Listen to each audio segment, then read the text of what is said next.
30 నెలలైంది కాంగ్రెస్ గవర్నమెంట్ వచ్చి, ఒక్కటన్నా అమలైందా? ఒక్కటన్నా? ఏం చెప్పింది చేవెళ్ల డిక్లరేషన్ లో? మన పోడు భూములకు, మన ప్రభుత్వ భూములకు, అసైన్డ్ భూములకు పట్టాలు ఇస్తామన్నది కాంగ్రెస్ పార్టీ. ఎవరికైనా ఇచ్చిందా ఈ రాష్ట్రంలో పట్టాలు? ఎస్సీలకు, ఎస్టీలకు అసైన్డ్ భూములకు పట్టాలు ఇస్తామని చెప్పి పట్టాలు ఇవ్వలేదు. కానీ రేవంత్ రెడ్డి ముఖ్యమంత్రి అయినాక 50,000 ఎకరాలు ఎస్సీ ఎస్టీల భూములు లాక్కున్నాడు. పరిశ్రమల పేరిట బడా బడా కార్పొరేటర్ల కోసం, కంపెనీల కోసం ఎస్సీ ఎస్టీల 50,000 ఎకరాల భూములు గుంజుకున్న చరిత్ర రేవంత్ రెడ్డిది. చెప్పిందేమో పట్టాలు ఇస్తా అన్నాడు, పట్టాలు ఇవ్వలేదు. కానీ 50,000 ఎకరాల ఎస్సీ ఎస్టీ భూములు లాక్కున్నాడు.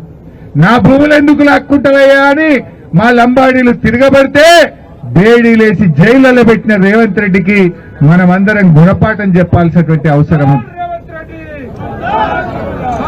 రేవంత్ రెడ్డి అనుకుంటుండు నేను కొడంగల్ గెలిచినాని.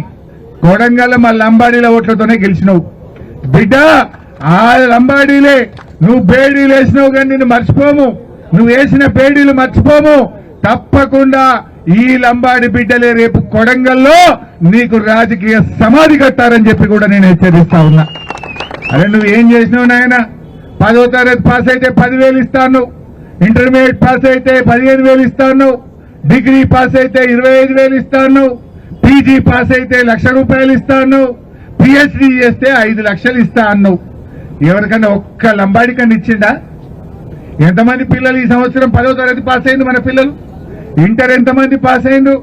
మరి కాంగ్రెస్ పార్టీ ఎస్టీ డిక్లరేషన్ లో, చేవెళ్ల డిక్లరేషన్ లో మీరు 10 పాస్ అయితే 10,000, పీజీ పాస్ అయితే 1,00,000, డిగ్రీ పాస్ అయితే 25,000.